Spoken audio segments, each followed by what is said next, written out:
Hello and welcome to the global press conference for Fantastic Beasts: The Secrets of Dumbledore. On the count of 3, how you guys feeling? Good. Great. Yeah, great, cool, yeah, wonderful. Welcome. It's a pleasure to have you here, and I know it's the first time that you've come together as a collective to discuss your film. So I'm really excited to get started. Thank you everyone for joining us. We've got all your questions. We're going to get into them. First things first though, I have to introduce the lovely people who are sitting on the stage. My new favorite people, by the way. We've got producers Tim Lewis and David Heyman and director David Yates.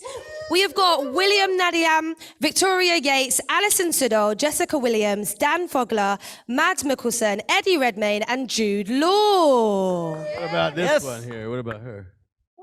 I know, yeah. Yeah, definitely. That's like I nice. did. I love that though. I love did. that. Always looking at. I love that. I didn't hear That's her. nice. I did. I rattled through it. I was nervous, That's you see. classic Jacob Queenie energy.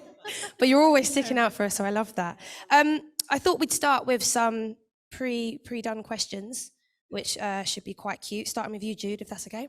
Oh, Lord. Oh, Lord. Here we go. So Albus Dumbledore has been with us from the start of the Wizarding World, which launched 20 years ago. In this film, how has he changed? And which of his qualities do you think are consistent with the Albus that we know and love? So it's not a process of change, it's more a process of regression, I suppose. And one of the joys that David really allowed me to investigate was, rather than feeling the weight of the brilliant performances by Michael Gambon and Richard Harris, was to really go back and understand that he's not the fully formed Dumbledore of the Harry Potter books and films. He's a man still finding his way, still confronting and resolving his demons. And that's what I mean by regression, I suppose, that in this film in particular, he's facing the past, he's facing himself and his own guilt. But if there were a quality that links him, I would say it's his mischievousness, his humor, and his belief in people, his belief. He sees the positive. You think how Dumbledore believed in Draco, he believed even in Tom Riddle. He sees the good, or the potential good. And I think that's something that he's always had. What appealed to you about diving into this character's history? I mean, it was a kind of no-brainer. Would you like to play Albus Dumbledore? Yes, I would. I felt like I'd been in preparation subconsciously from the minute I started reading the books to my children.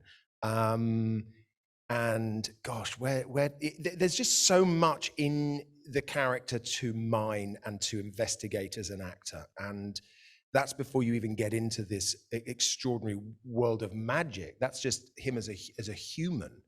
But the magic's really fun too.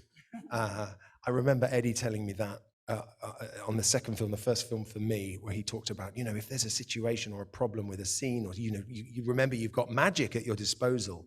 And the scene in Berlin, when I had to basically pass on information to the team, went from being a scene where I was basically passing over maps to a scene with a magic hat and all sorts of things flying out. And that was the excuse of, well, yeah, it's magic, so I can do that. Eddie, it seems that in this film, Dumbledore is treating Newt more like an equal, giving him a position of leadership within the team that he assembles. Can you talk about their relationship and how it's evolved and what it's been like working with Jude on his second film? I love the Newt Dumbledore relationship. It's, for me, what I love is that it's got that complexity of sort of master and apprentice, but it's evolved throughout the movies to being something almost fraternal, I would say, in this one, a sort of older brother, younger brother. And there's a moment in this film where Newt even takes it upon himself, sees the vulnerability in Dumbledore and tries to pass on a moment of wisdom to him. So that progression. But what I love about Newt is fundamentally he's an introverted guy and is most comfortable with his creatures and in his own world. But Dumbledore has seen a quality in him that has the potential for leadership, albeit in an unconventional way. And this film, what I love about this movie, it's like a wizarding heist movie in which this group of outsiders all band together with all of us are unconventional, all of us, and the leader is unconventional, and there's a kind of wonder in that. As far as working with Jude's concerned, I adore this man. He was a friend before we started working together, and one of the real joys about working on a series of films is you get to push things. You get to feel so comfortable working with each other that you can kind of push boundaries, I suppose. And also there's a kind of shorthand. So that was kind of joyful in this. Well, you spoke about this being a band of outsiders. Speaking of outsiders, Dan. Hi. I thought you were going to go that way and then this way and come back. You're back in the room, buddy. Okay, I'm here. So- When we first see Jacob in this film, it's clear that he and his bakery have fallen on hard times. Can you talk about where he is at the start of this movie? Yeah, he kind of reflects the times in a lot of ways. It's like we're heading into the Great Depression, and he's extremely down on his luck, and it seems like he's just in this constant state of loss. Like he's lost his love, he's lost his appetite, he's losing his bakery. It's like he's like losing his mind, you know.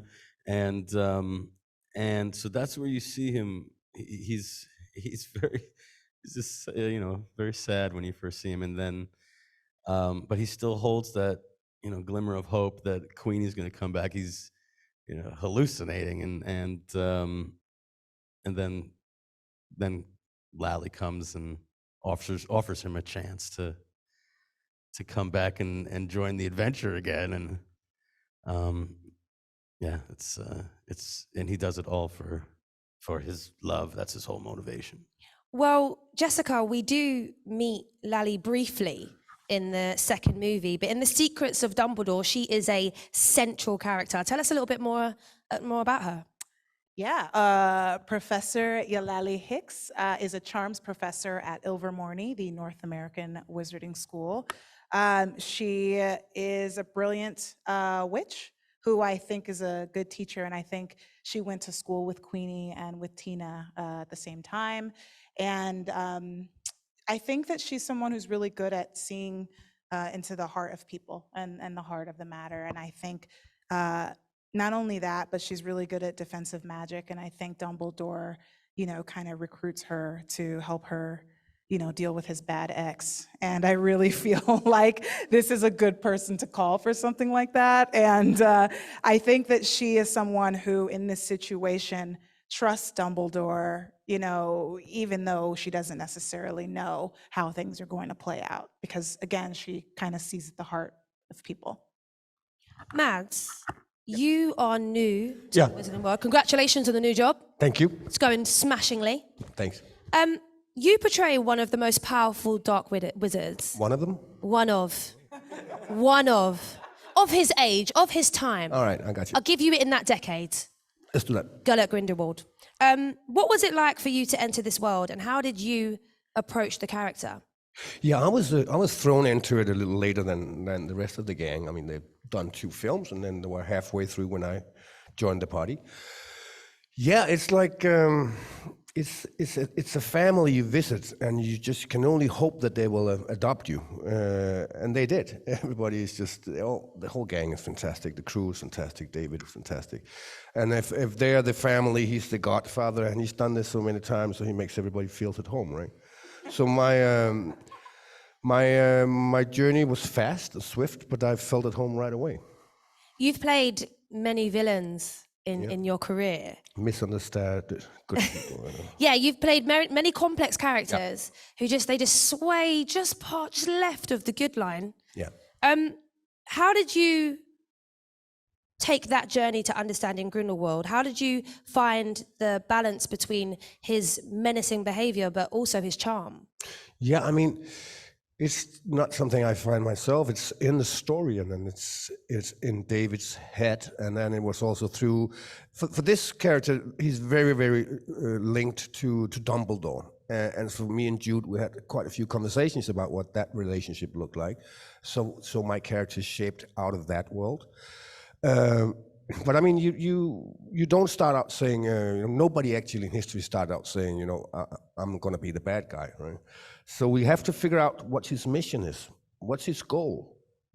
Why is he trying to make the world a better place in that matter, I think that they started out having a common and a mutual goal as young adults or big children, and then it got blurry. The ways of getting to that goal were different than they imagined. Alison, everything about Queenie has changed from when we first met her. Can you share a little bit, without giving it away too much, about her present circumstance? It's difficult, isn't it? I can say so little. So at the end of the second film, we see Queenie make a pretty shocking decision, something that no one really expected. But if you follow through the film and you really think about it, she was sort of in one unfortunate circumstance after another because of the way that the wizarding world operates and the prejudice, and really all she wants to do is just be with the person she loves, and the narrow-mindedness of the world she lives in puts her into a really vulnerable position where somebody that's really manipulative can tell her what she wants to hear, and that's going to have an impact. So at the start of this film, we find her in a world that is very different than any world she's ever been in before. She's also being utilized for this tremendous power that she has, that she's either had to hide in the past or she's been made to feel guilty about. And there is something interesting about that, about a person who hasn't actually been able to live fully as who they are. And I think a lot of young women can relate to that as well, of what happens when somebody sees that thing in you, that burning part of you that nobody else sees. And so she's in a sort of, it's a tricky, interesting position. We don't really know where she's going to go and who she is and how she's going to move forward, because she's at a point in her life where she has sort of two ways to go, but she's made a decision that you can't really just say to Grindelwald, I'm sorry, I actually, this is pretty creepy, so maybe she won't be able to get away, or maybe she will. That's what her journey is now. You did well then to not give anything away. I think that's really Well done. hard. Well done. William, a lot happened with your character in the previous story. Without giving too much away, again, can you talk a little bit about Yusuf and where we find him in this film?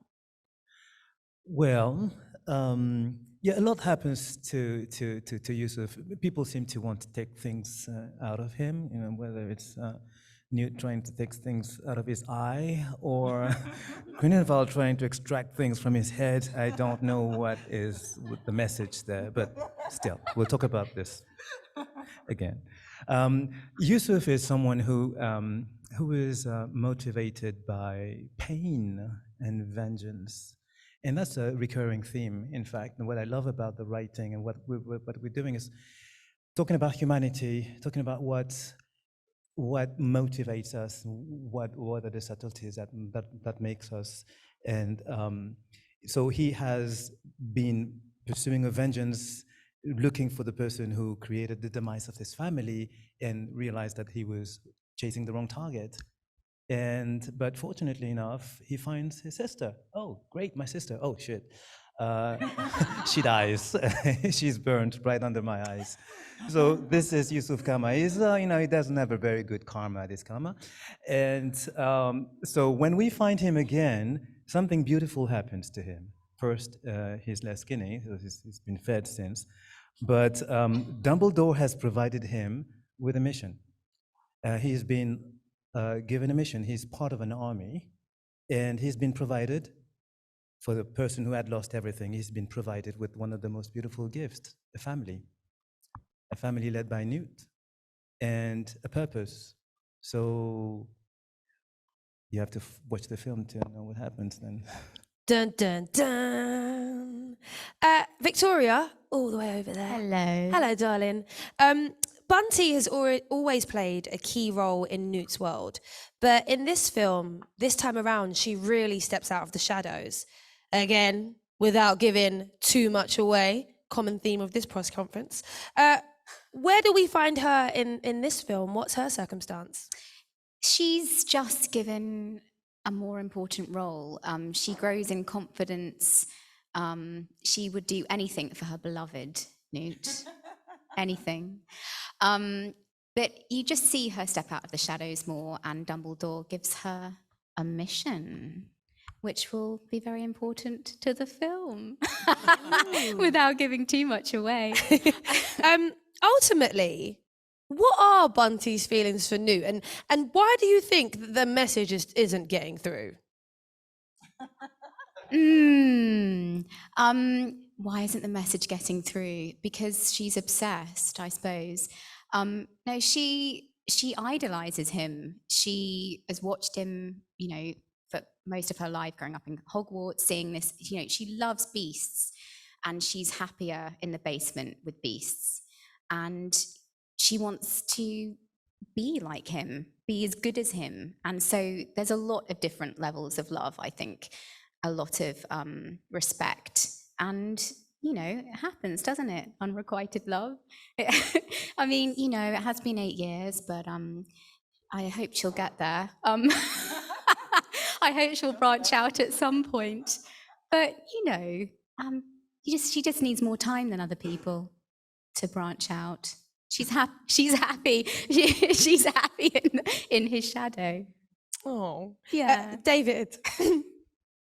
We recently celebrated the 20th anniversary of the Wizarding World, and you have been, I think it's an understatement to say, a major part of its cinema history.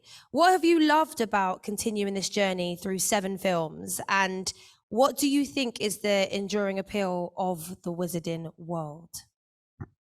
I think you can see it here on the stage this afternoon, the fact that these stories bring such a collective together to work on them. And there's something really beautiful and enjoyable about working with the people around me, which is a great pleasure. When you make a movie, it's a huge logistical enterprise, and it's tough, and creatively, logistically, technically.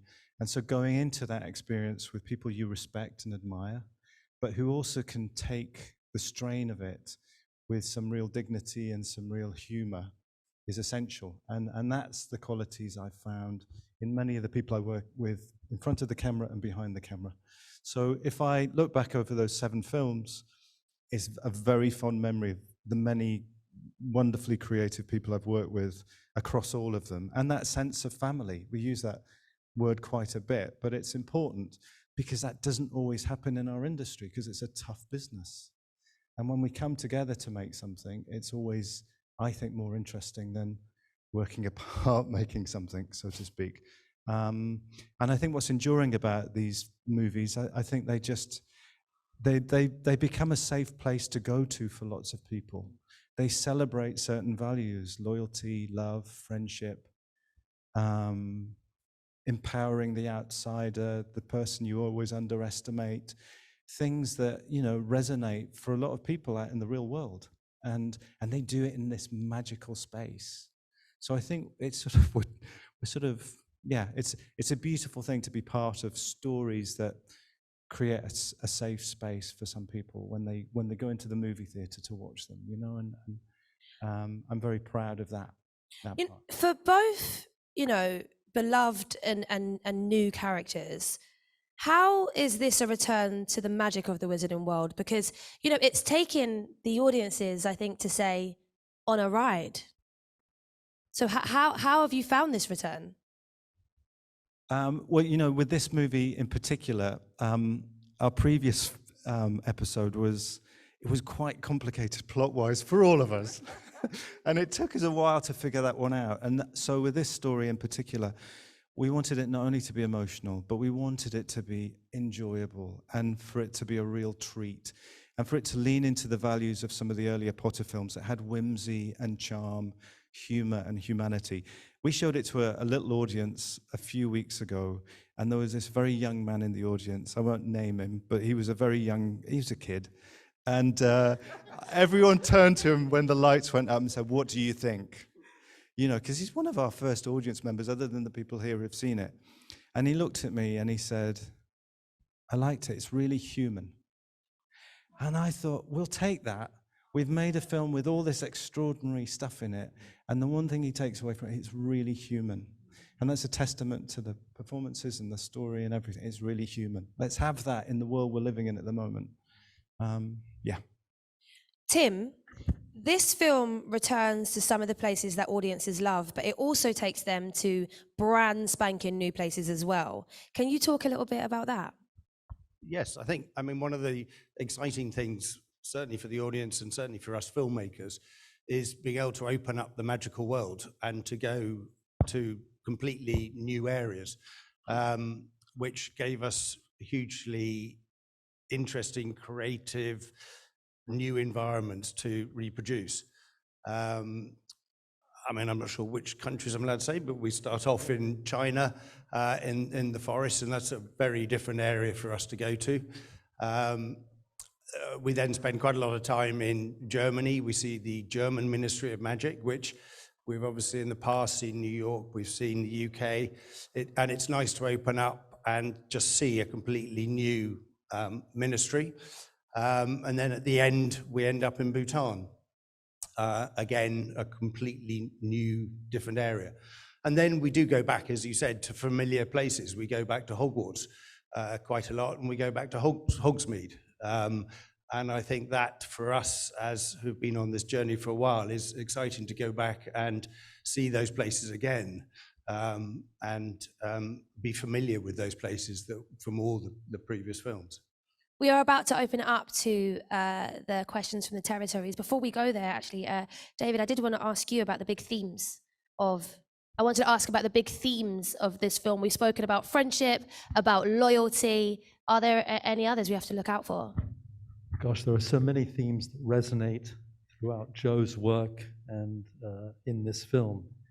It's about family, the family you make, as opposed to necessarily the family you're born into.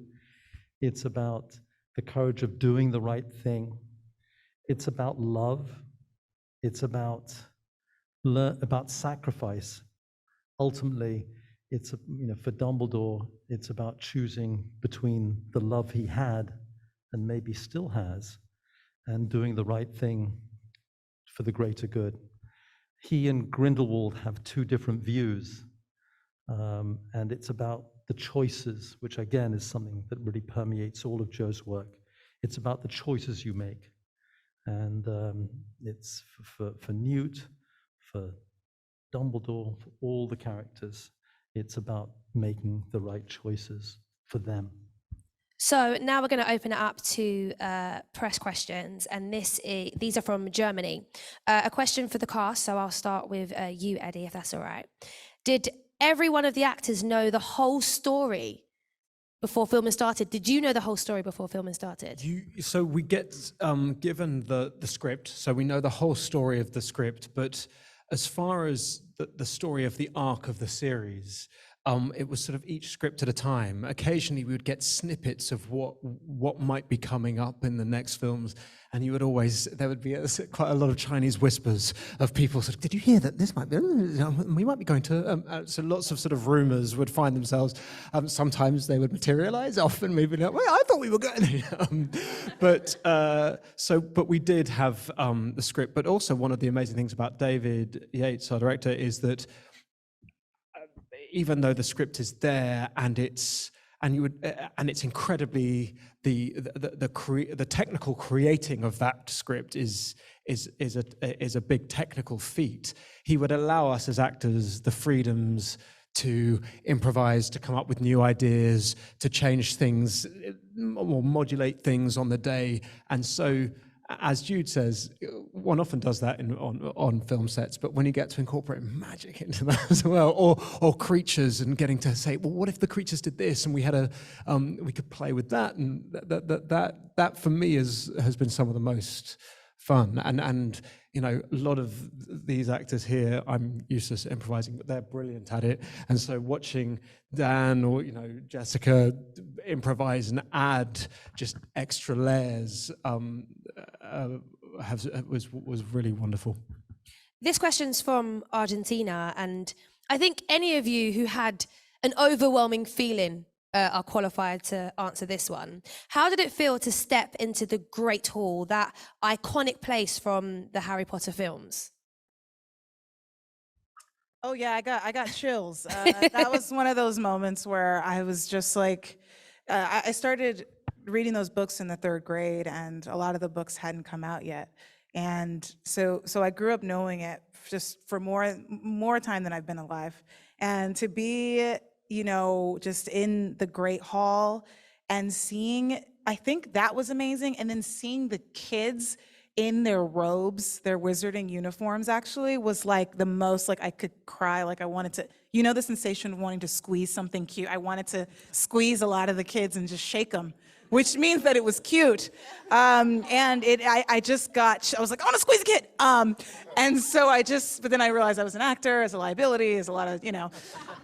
So I didn't squeeze the kids, but the sensation was there. And basically I got chills, and there was a lot of times where I had to go back and forth in this movie between just totally nerding out and just being like, I cannot believe I'm here.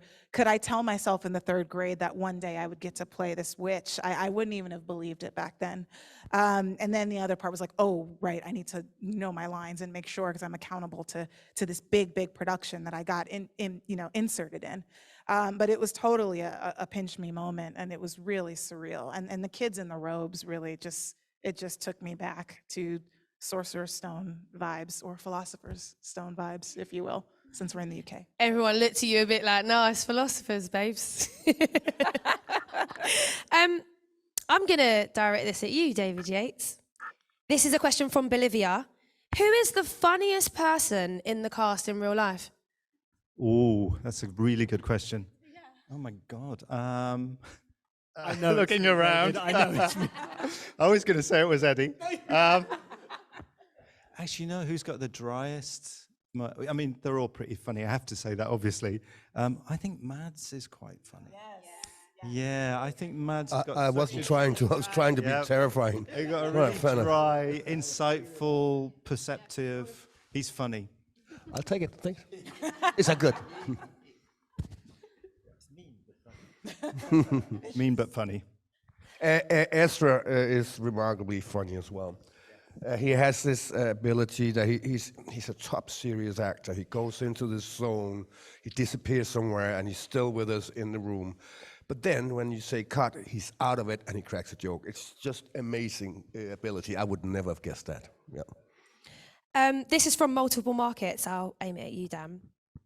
Which of the Fantastic Beasts would you like to bring from the movie into the real world? The demi-guys.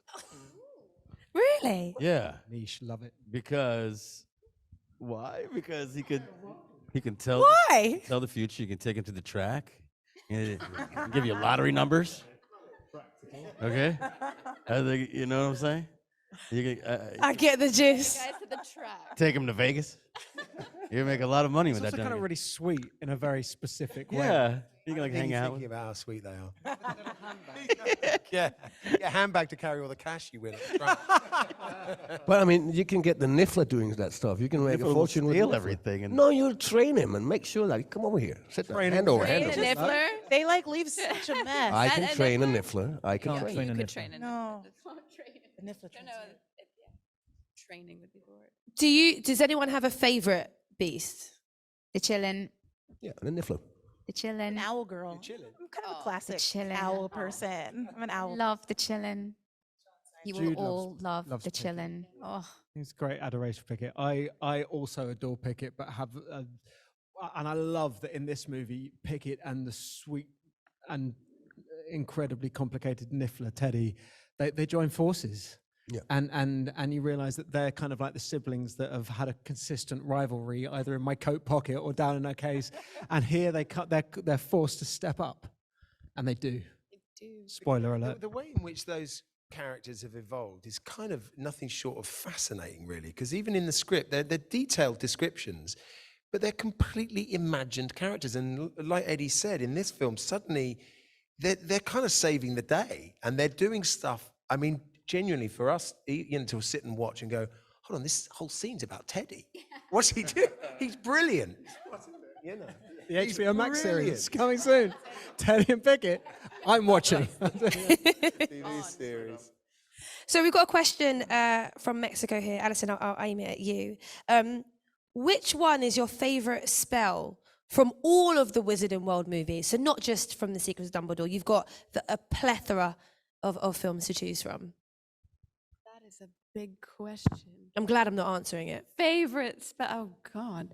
Avada Kedavra. No, I'm joking.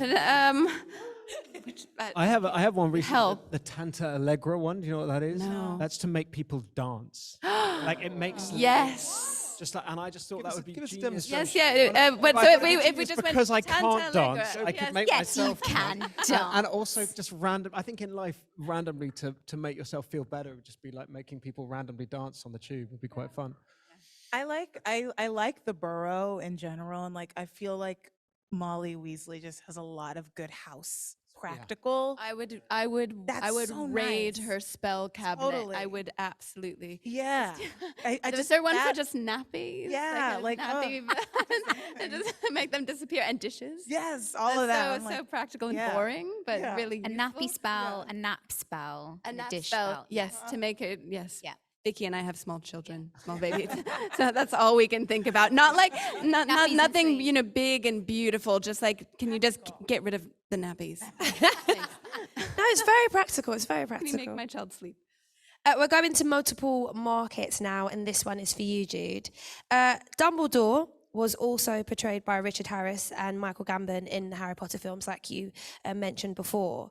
What was the major lure of the character to you, and did you have to watch those earlier films again to sort of synchronize your portrayal of this much-loved wizard to theirs?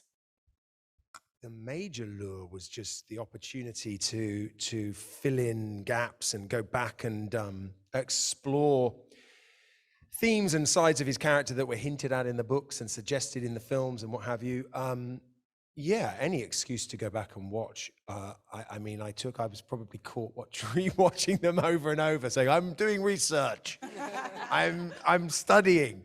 But I think, like I said, honestly, it was kind of important we felt to free ourselves from the Dumbledore we knew, because he wasn't quite that man yet. But at the same time, there were definite qualities that both Richard Harris and Michael Gambon gave the character that I wanted to steal, I suppose. The sort of humor and the relish of life and impish behavior. But both of them have a sort of a gravitas, a sort of soulness, a soulfulness that I thought was really beautiful and complicated. This film delves right into the relationship between Dumbledore and Grindelwald as well. It explores what brought them together, what tore them apart. Could you talk us through a little bit about their relationship and how you and Mads also work to establish that rapport on screen? Yeah. I mean, a lot of it was just sharing our perspective or our imagined take on how they met and what that meant to them. And to me, it was always really important to think of who Albus was before he met Gellert. And I always imagined that being Dumbledore was actually quite a lonely place, being that he was brilliant and outstanding at a very young age, to the point where he probably felt slightly isolated, or someone who was maybe diminishing his own sense of power and self and scope and ambition.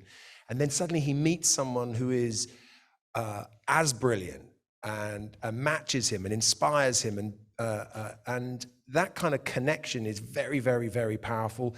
More so when you're at a very, a young age. And I think it's important then to also remember what their time together would have been like, incredibly dynamic, incredibly cherished and special. And then this awful kind of moment where you realize you're on a different path, you're actually moving away from each other, but that doesn't necessarily take away from the explosive kernel, the firework that went off initially. In fact, it makes it harder. But you know, I said this earlier. It felt very fortuitous being able to play this character at the age I am at now, because it was wonderful being able to reflect at my age, 25 years back, and sort of think, who am the person I've become? Are there mistakes I've made? And being able to still sit easy with that, but nonetheless still feel how alive it is in you. And really, to prepare, we just talked an awful lot about all of those areas. And of course, at some point, his opinion differed from mine because our characters... Yours is differing from mine. That's how I remember. Right. But I think also Newt, Eddie, said it right, that yes, we have to remember there's magic here. If you add the magic, then a lot of things happens to us as characters as well. But also it goes the other way. We wanted this to be real. We wanted the magic we take for granted. It's been with us since we were born. We can't be wearing the fanboy hat and go, oh my God, this is magic, right? So we wanted that relationship to be real people, real situation, real disappointment with each other. And then we are wearing a hat that is magical, but we kind of tend to forget it in some of these scenes. Oh man, it's like I haven't seen the film and I just want to watch it again. This is from Portugal and for you, Eddie. How many takes were necessary to get that incredible sequence? Because you just lied right now on this very stage saying you can't dance. The imaginary crabs swivel, but delicately. We saw your footwork. We saw it. There's a sort of, I don't know, it all stems from the rampant mating dance in the first movie. And clearly something in that tickled David and Joe and Steve. And basically in each film, there is another iteration, which basically is written intricately and detailed in character. And it's basically that Eddie makes a tool of himself for scene. But of course, we took it incredibly seriously. And we spent a long time, David and I and Alex Reynolds, the movement director I work with, talking about, and how could this be? And let's look at real wildlife programs and see how we did all that. And then we did some very embarrassing outtakes, which probably exist, of me sending videos to David going, how about this? Sort of really intense dance things. And then eventually it was, how about I just wiggle and put my hands in the air? Is that a bit? And the other thing was there was this, at the same time, the special effects department were coming up with ideas of what the creatures might be. And so it ended up being, I'd love to say a marriage, but it was more a sort of car crash collision of two ridiculousnesses that met together. The weird thing is it was bloody exhausting. And David would have me coming down like the whole prison like this. And by the time I got to the lines, and also I had to hold this lantern. Do you remember, David? I had to hold the lantern, which is weirdly heavy because it was the entire way that I was lighting this huge cave was with this lantern. And I got to the bottom and I'd be like, and there was a physio on set who was having to massage my shoulder between takes in order that I'd be able to do it the next day. Anyway, that's enough about that. It was quite, but it made it all worth it when Callum had to have a go, because yeah. This is a question from the USA for you, Eddie. Have you learned anything personally from your time playing Newt Scamander in the Fantastic Beasts series? Because he seems to have matured and grown a lot over the films. That's a lovely question, actually. I adore Newt, and there are many things that I love about him. I love his... that he's an incredibly empathetic person. He looks for the good in people. He's also very happy in his own company, and in the company of creatures. He's someone that enjoys silence. I'm someone that, in my anxiety, tend to fill as I'm doing now, too many words, and I've tried to. But along with that, there are various sort of epithets or things that he said, which I now try and live by. One is that worrying means you suffer twice, which was in the first movie. That I'm a great warrior, and I always tell myself, like, if the horrendous thing's going to happen, there's no point worrying about it, 'cause it's going to happen anyway, and then you're just going to have doubled your pain. And there's something that he says to Dumbledore in this piece, which I adore, which is that, and I'm butchering it here, but we all make mistakes in life, but you can try and make things better. And it's the trying that counts. It's the aspiring to make things better that counts. And sometimes you go, oh, I've really screwed that up. Oh, I'm just going to hide away in my hovel and put up the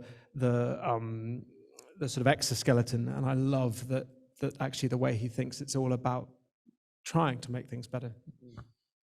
And this question's from Mexico. All the Harry Potter fans, Eddie, have been waiting for the moment that your character returns to Hogwarts. How was it for you to film that moment? It's pretty amazing. I've got to say, one of our first scenes, it wasn't actually Hogwarts, but it was in the Hog's Head, and it was a group of us. Ali wasn't there, sadly, but a group of us. And we got to sit there and drink butterbeer next to a roaring fire with this group of actors who I adore, and it felt like I had to pinch myself, going, "This is our job," and it was really remarkable. And as these guys said earlier, walking into the Great Hall and watching Dan interact with the little ones, amazing. Dan? We're back on you, buddy. This is from Germany. Food was delicious. How was the food? It was wonderful. Scrambled eggs were. A muggle being given a wand is something that you do not see every day. Ever, ever, ever. Can you talk us through how you felt playing Jacob's emotions when he received it? It was a huge moment. Yeah. I watched for 2 movies, everyone get a wand, and they go to their training sessions, and I always was wondering, like, well, maybe one day they'll let me, like, maybe someone will drop one and I'll be able to, like, pick it up and give it back to them or something, and just I felt like it was just an enormous honor to be handed this wand from Dumbledore, through Newt from Dumbledore. And I just thought, man, there's a lot of potential for some great comedy and action moments, which are in the film, with this muggle just trying to, how does this thing work? Like just trying to figure it out. And it was just great, just having it, holding it, putting it in my pocket. If you see Jacob, he was not given any training, so he just kind of holds it like how a soldier would hold a gun or something. Yeah, it was just so cool. I felt like I was it's like being in a Western and not having a gun, suddenly or being in Star Wars and not having a lightsaber. Like, I was handed a lightsaber, for me, that's huge. How do you feel that your character has evolved since the last movie?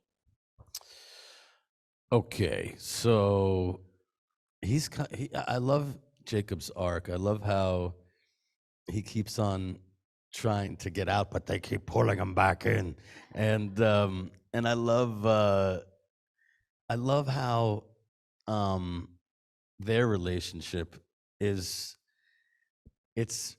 like how a relationship might go, or you fall in love, and it's really fun and exciting at first, but then after you get to know each other, maybe and then maybe What are you saying?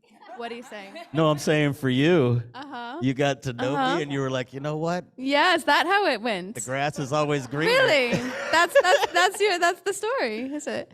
Well, I'm trying to make it make sense in my in my mind. You're in But trouble. I am. I thought everything was cool. Sure. Where's your okay. wand now? Yeah, I don't know. Hey, we're all muggles deep down.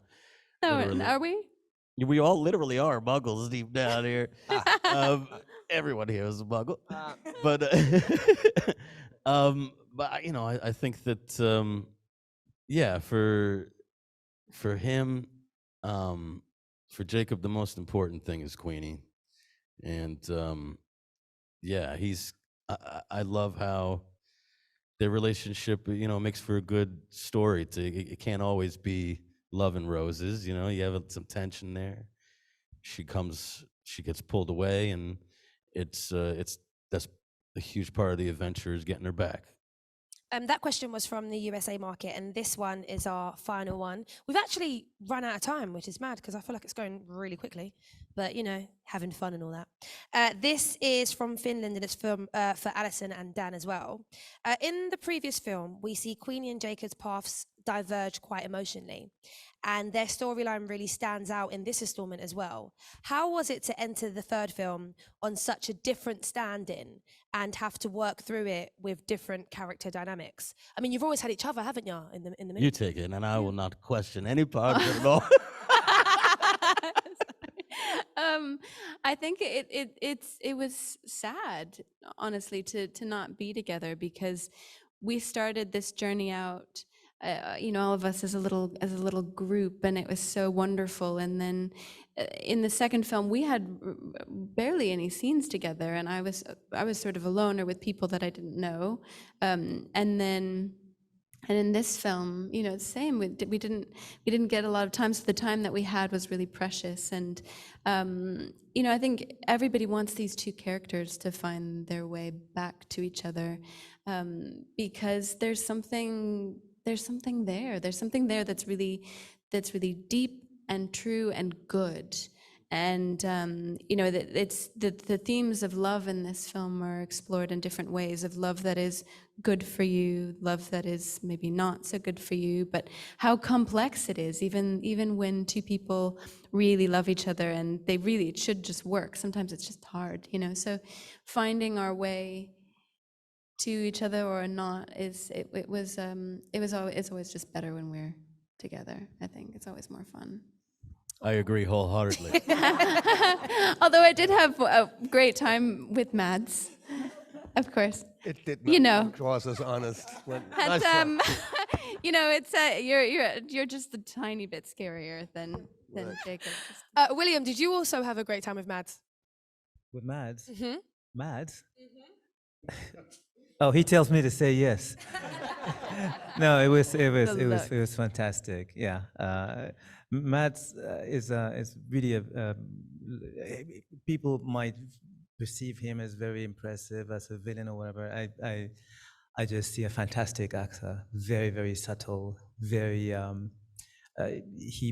He's basically the ideal partner. And also, I used to be a dancer before. I mean, it doesn't show now because my body is stiff, but I used to be a dancer before, and I've done theater. And immediately I could feel that he was a brother to me, and it was immediate. He dances in between takes. That's the best bit. Did I? Yeah, wonderful dancing. Remember. He can't help it. Such a magical time. Maybe it was Eddie's spell on you. What was that spell, Eddie? Yeah, exactly. Eddie just Oh yeah, in the the sidelines, just, Tarantula.